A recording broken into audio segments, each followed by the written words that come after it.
بسم اللہ الرحمن الرحیم۔ حضرت عبداللہ بن مسعود رضی اللہ عنہ رسول اکرم صلی اللہ علیہ وسلم سے بیان فرماتے ہیں، آپ نے فرمایا کہ سچائی نیکی کی طرف رہنمائی کرتی ہے اور نیکی جنت کی طرف لے جاتی ہے، اور آدمی برابر سچ بولتا رہتا ہے یہاں تک کہ اللہ کے ہاں اس کو صدیق لکھ دیا جاتا ہے، اور جھوٹ برائی کی رہنمائی کرتا ہے اور برائی جہنم میں لے جاتی ہے، اور آدمی برابر جھوٹ بولتا رہتا ہے یہاں تک کہ اللہ کے ہاں کذاب لکھا جاتا ہے۔ متفق علیہ۔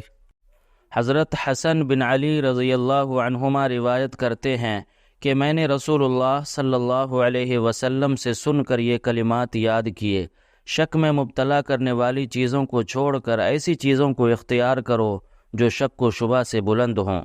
یاد رکھو، سچائی باعث اطمینان ہے اور جھوٹ شک و شبہ کا سرچشمہ ہے۔ رواہ الترمذی۔ حضرت ابو سفیان رضی اللہ تعالی عنہ ہرقل کے قصہ کی طویل حدیث بیان کرتے ہوئے کہتے ہیں کہ ہرقل نے سوال کیا کہ وہ پیغمبر تم کو کس بات کا حکم دیتا ہے؟ ابو سفیان کہتے ہیں، میں نے جواب دیا کہ وہ ہمیں کہتے ہیں کہ تم ایک اللہ کی عبادت کرو اور اس کے ساتھ کسی کو شریک نہ ٹھہراؤ، اور جو بات تمہارے آباء و اجداد کہتے ہیں اس سے باز آ جاؤ، اور وہ ہمیں نماز پڑھنے کا حکم دیتے ہیں، سچائی، پاک دامنی، صلہ رحمی کرنے کی تاکید کرتے ہیں۔ متفق علیہ۔